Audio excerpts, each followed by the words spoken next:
Telepathy.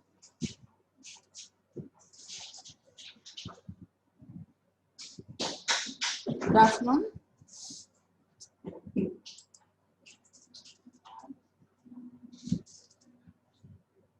Pause share.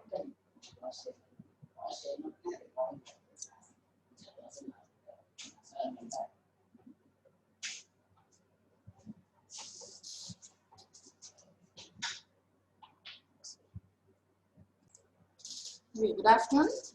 Today we'll be talking about blood grouping. This is the practical aspect of your class. So before going to tell how you will do a blood grouping, I'll just deal with the basics first. Okay, coming to the human blood groups. Blood groups, what are the blood groups? You know, A, B, AB and O, right? So there's what are they? There's actually antigens. How do you group them as whether it is a group or B group or a O group, depending on the antigens. Where are these antigens present? These are present on the red cell membrane. Okay, the red cell membranes have antigens which are usually protein or a glycoprotein on their external surfaces. These antigens are unique to the individual and they are recognized as foreign if they are transfused into the another individual. They promote agglutination of red cells if combined with antibody. Usually more than 30 such antigen systems have been discovered. Of this, the main important ones are the ABO system and the RH system or the rhesus system. Okay. So presence or absence of these antigens is used to classify the blood groups. So major blood groups are ABO and RH. The other minor blood groups you have to know at least the names are the Kelly, Kidd, Duffy, etc. Okay. Next, blood groups are inherited in a Mendelian manner and are mostly located on autosomes. Most of the blood group genes are expressed in a codominant manner. What do you mean by codominant manner? That is, the two allelic forms are expressed equally if inherited in a heterozygous state. That is A and B. You call it as A group, B group, AB group. Why you call it as AB group? Because there is a one A gene and a one B gene. So both are inherited each from each parent. So that is when you call it as heterozygous state, right? AB. AA is homozygous state, BB is homozygous state, right? So ABO system, this is the most well-known and clinically important blood group system. It was discovered by Karl Landsteiner in 1900. It was the first to be identified and it is the most significant for transfusion practice. Okay. Identification of the blood groups is based on presence or absence of A, N or B antigens. It is the only system that has reciprocal antibodies that are consistently and predictably present in the sera of people who have had no exposure to human red cells. Okay. It is the only system that has reciprocal antibody. What do you mean by reciprocal? If there is A antigen, then you have to have B antibodies. Okay. Reciprocal antibodies that are consistently and predictably present in the sera of people who have had no exposure to human red cells. ABO blood group consists of two antigens, A and B on the surface of the RBCs and two antibodies in the plasma, that is anti-A and anti-B. Now, there is a law called as Karl Landsteiner's law. It states that if an antigen is present in the RBCs of an individual, then the corresponding antibody must be absent from the plasma. Okay? If the antigen is present, then it's a rule that the antibody of that antigen should be absent. And if an antigen is absent in the RBC of an individual, the corresponding antibody must be present from the plasma. Okay? See? Here, blood type A. It has A antigen and so anti-B antibody. Okay? Antigen also called as agglutinogen. Antibody called as agglutinins. Okay? In B you have B antigen and anti-A antibody. Okay, AB. It has A and B antigens. So there should not be any antibodies. Okay, O have no antigens. So it has anti-A and anti-B antibodies. See here in the surface you're having A antigens. So you have in the plasma you have B antibodies. Your B has B antigens and A antibodies. Okay, AB. So none here. No antigens. So only A and B antibodies. Now development. All the ABH antigens. Why they are called as ABH antigens? I'll talk to you later. All the ABH antigens develop as early as day 37 of fetal life, but they do not increase very much in strength during gestational period. Red cell of newborn carry only about 20 to 50% of number of antigenic sites found on adult RBC. Although the cord red cells can be ABO group, the reaction may be they're usually weaker than they are expected. That is the amount of clumping that is seen when you do a blood grouping with cord blood. The amount of clumping is less when compared to adult red cells. Okay. So ARB antigen expression fully develops at 2 to 4 years of age and remain constant throughout the life. Expression of ABO antigen. Although the ABO blood group antigens are regarded as RBC antigens, they are actually expressed on a wide variety of human tissues and are present on most epithelial and endothelial cells. Okay, they are present even on the, not only on the RBC, they are present even on some epithelial and endothelial cells. That is why, you have read about this transplant rejection, right? So when transplant rejection occurs, it not only due to the blood, but also the these antigens that are present on the endothelial cells and as well as the tissue epithelial cells. Okay, that I'm not saying that is the main reason. It is one of the reasons. These ABO antigens, they are also may take part in the transplant rejection. Okay, ABH antigens are not only found in humans, but they are also in various organisms such as bacteria, plants, and animals. But they are present both in red cells and in secretions only in humans and some of the apes like chimpanzees and gorillas. Now coming to we have dealt with the antigens. Now the antibodies, anti-A and anti-B antibodies, they are not present in the newborn. So these antibodies are usually not very much in number in the newborn, and they appear in the first year of life, usually in the first 4 to 6 months. They reach adult level at 5 to 10 years of age, and in the elderly they are decreased.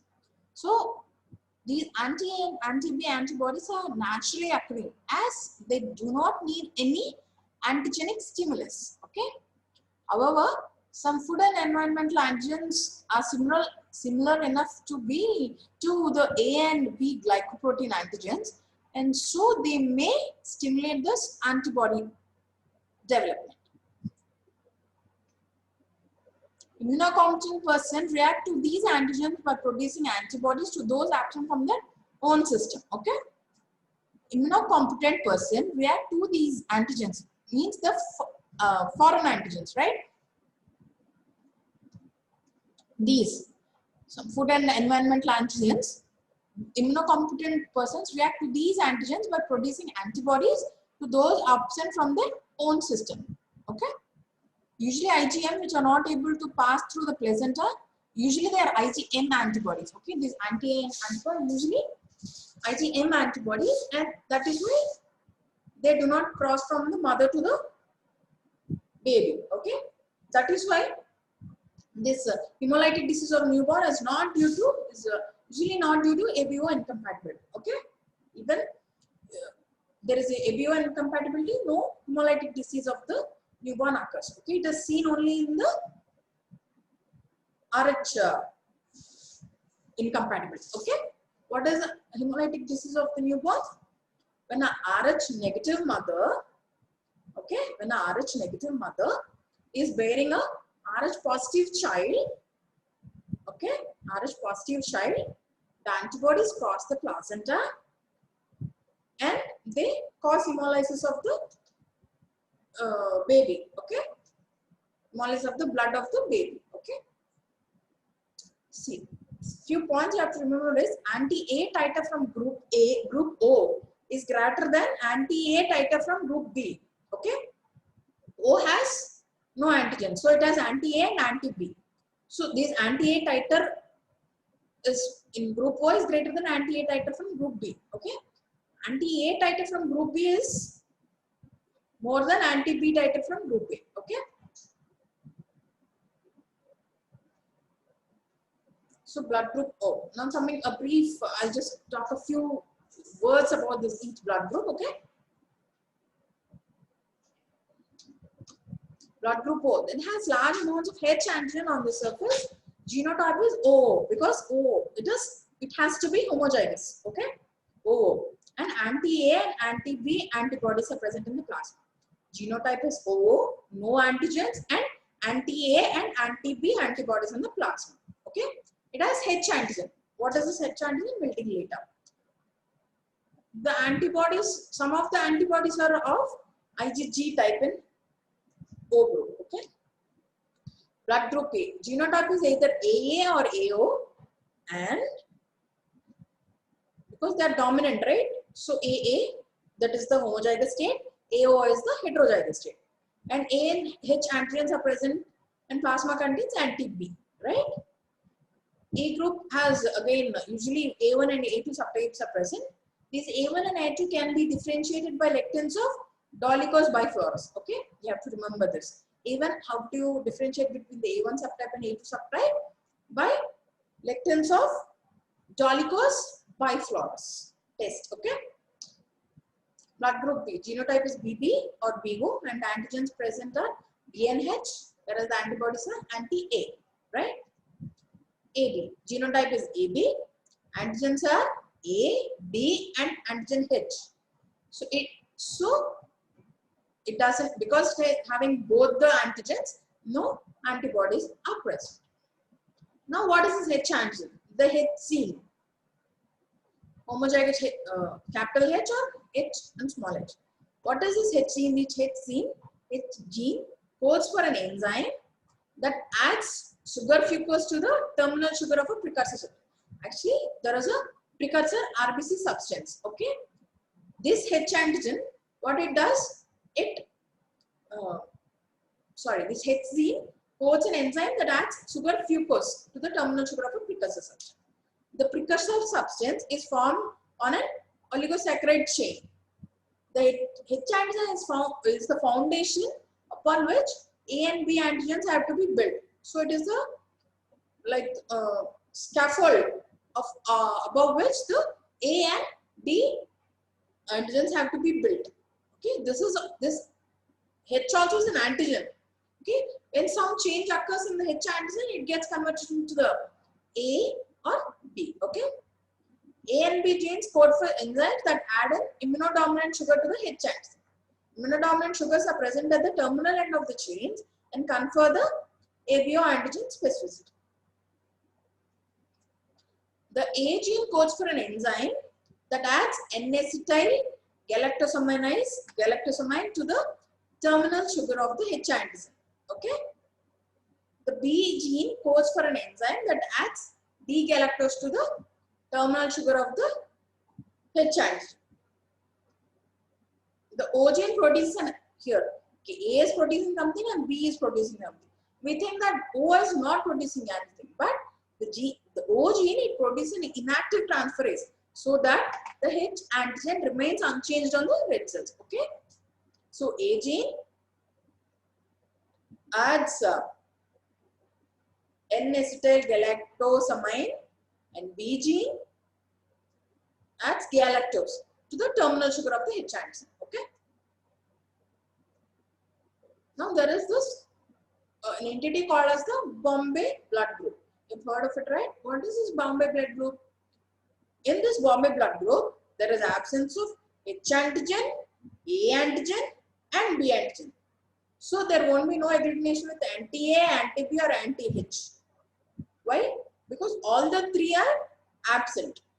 Because all the three are absent, it has anti-H, anti-A and anti-B antibodies, right? So presence of anti-H and anti-A and anti-B are present in the serum. No A, B or H substance are present in the saliva. Because anti-H are present, it is not compatible with any other blood AB or blood groups. That it is not compatible with A group, B group, O group or AB group. So, and it is compatible only with Bombay phenotype. Okay. These persons, what happens? They do not inherit the H gene, and so H gene itself is H substance itself is not synthesized. Okay, H antigen is not present because they are not having the H gene. Okay. ABO subgroups differ in the amount of antigen present on the red cell membrane. Subgroups are less antigenic. Subgroups are the result of less effective enzymes. They are not as efficient in converting H antigens to A or B antigen. Okay. We have seen A has A1 and A2. So subgroups of A are more common than subgroups of B. Now there is we have something called as secretors and non-secretors. What are the secretors? Secretors are the person who secrete A, B and H antigens into the body fluids. Other than the blood, they are also present in the saliva or other body fluids. Okay? This ability is dependent on presence of a dominant secretor gene on chromosome 19. On chromosome 19, there is a dominant gene which decides whether the person becomes a secretor or non-secretor. Antigens secreted in the saliva are called as ABH substances. Okay. ABO antibodies, most important antibodies in they are the most important antibodies in transfusion practice, and they are naturally occurring because they do not need any antigenic stimulation. They are already inbuiltly they are present in your plasma. They are not detected in newborn due to underdeveloped immune system, and they appear. You have seen they appear at around 3 to 6 months of age. If they are present in newborn, by any chance you find antibodies in the newborn, they are probably of the maternal origin. Okay. Now we come to the RH system. This is the RH antigen. It is, you've already known why is it called as RH system? Because it was first discovered in the rhesus monkey. The RH system is only next in importance to the ABO system. Its importance lies in the high immunogenicity of RHD antigen. RH system was independently discovered by Stetson and Levine in 1939 and Landsteiner and Wiener in 1940. Antigens of RH system are highly complex and they contain at around 40 antigens, but the most important ones are C, D, E, C and E. Okay. So of all this, the most important one is the D antigen. The presence of D antigen either in homozygous or heterozygous state makes it RH positive, where the small d homozygous state causes RH negative. Okay. The RH antibodies are of immune type. That is, usually antibodies only on exposure, the antibodies are created. Like just like any other virus, they are not inherently present in your body. Only on exposure, the antibodies are developed. On exposure to RH antigen in an RH negative individual, it causes production of RH antibodies. These RH antibodies are the culprit behind the hemolytic disease of the newborn. Now coming to our topic proper, what are the practical aspects of blood group? Routine ABO grouping must include both. So there are two components in blood grouping, right? So, okay, as a student, knowing the ABO, whether it's A positive, B positive, that is enough. But when you are transfusing, what is important? Other than the antigen, the antibody also is important. So, routine ABO grouping must include both cell and serum testing. At each test serves as a check on the other, right? Because so the test should be done at room temperature or lower. Testing at 30 degrees centigrade weakens the reactions. Okay, so it should be done at room temperature. Tubes and slides should be dry and they should be labeled. These are the precautions that has to be taken before performing the test. Okay, the tubes and the slide should be dry and labeled properly. Serum should always be added before adding cells. Okay, first the antibodies are to be added, then the antigen has to be added. First antibody, to that antigen has to be added. Okay, results should be recorded immediately after observation, and hemolysis is interpreted as positive result. Okay, when there is hemolysis or agglutination, that is what gives a positive result. There are two components to blood typing: test unknown cells with known antibodies, or test unknown serum or plasma with known red cells. Okay, one is forward grouping, the other is reverse grouping. These patterns are compared and the blood group is determined. Normally, this is what you do in a blood bank. Okay, so forward grouping or side grouping. What is this? The red cells are tested for antigens using known antisera. Okay, so here we are taking a known antisera. To that we are adding the unknown red blood cells. Okay, to determine the type of blood group. Okay, serum grouping or reverse grouping. Here the serum is tested for antibodies by using known red cells. Okay, here for blood grouping you have three types of tests: slide test, tube test, microplate test, and there is another one called as the gel card testing. Okay, first we'll deal with the slide test. Here red cells are reacted with red cells are taken and they are reacted with the antiserum. Okay, agglutination indicates presence of an antigen. So the sample you can use is capillary blood or venous blood, and ABO antisera are reagents employed. Here these are the antisera. Okay, the blue one is the anti-A antibodies, yellow one is the anti-B, and the colorless one is the anti-D. Okay, these colors are very important because you shouldn't mix. Even if knowing the colors is important, why? Because even if there is no label on that, you should know that blue is for A, B is yellow. Okay, slide method. What is this? So first, what we have to do? First, we have seen that you have to first put the antisera first, right? So take a clean slide, wipe it clean. It should be dry and free of dirt.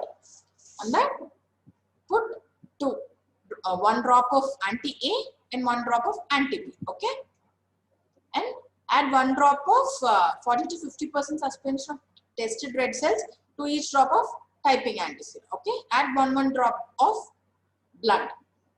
Mix and spread each mixture evenly on the slide oven. You have to mix it by rotating take the slide in your hand. You have to rotate it. Okay, leave the test for 2 minutes at room temperature, and then you have to record your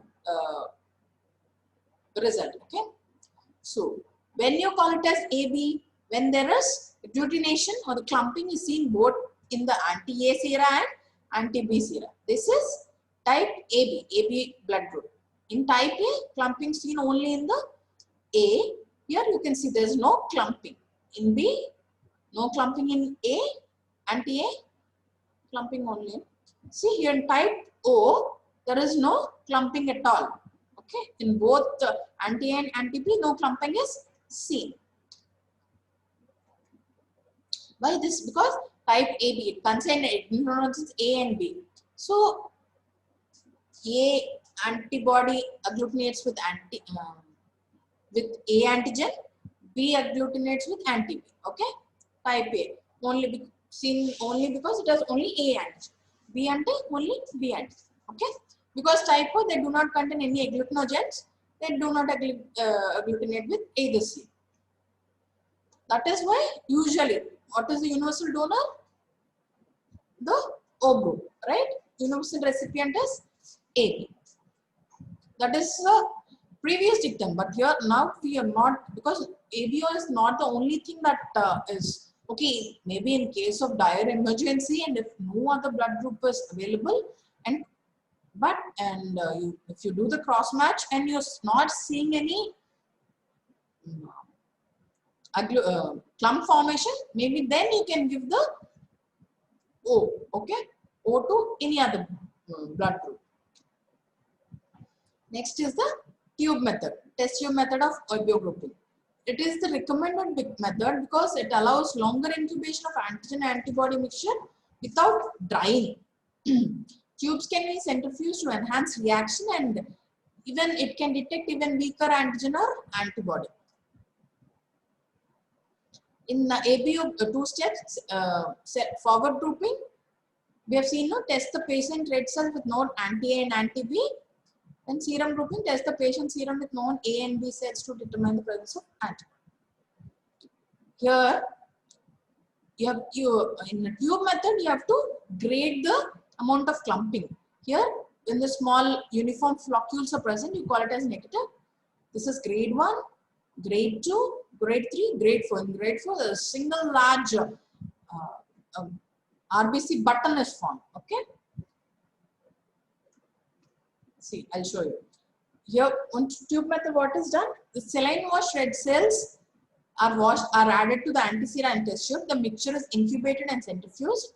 Serum grouping done with mixing the anti-sera. In slide method, blood collected from the capillary are mixed well with anti-sera on glass slide, marked with anti-sera and checked for agglutination.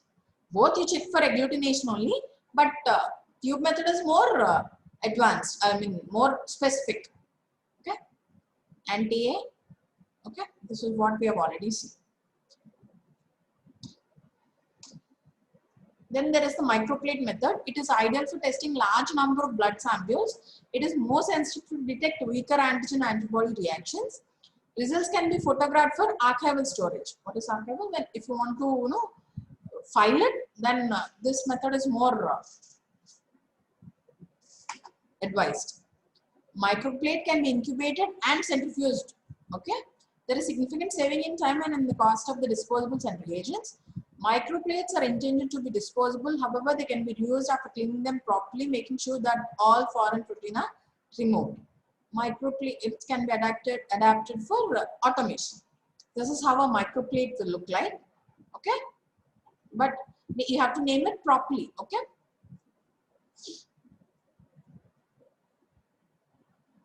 So you have seen the agglutination, right? Now, how do you RH grouping? The D antigen is the most immunogenic after ABO antigens. So, depending on the presence or absence of D antigen, they are grouped as RH positive. Sorry, not this D, the capital D. They are grouped as RH positive or RH negative. So, it is used tested using the anti-D immunoglobulin. That is, I told previously shown you, right? This is the anti-D. Okay. And then there is another one, the gel card method. It is costlier, but the thing advantage with that is you can store the result. Okay. So that is, we have come to the end of the topic. What we do, what you will be doing is the slide method. Okay. This is the slide method. And you have to remember the colors of the anti-sera. Blue is A, anti-A sera. Yellow is the anti-B sera, and the D is colorless. Okay, thank you.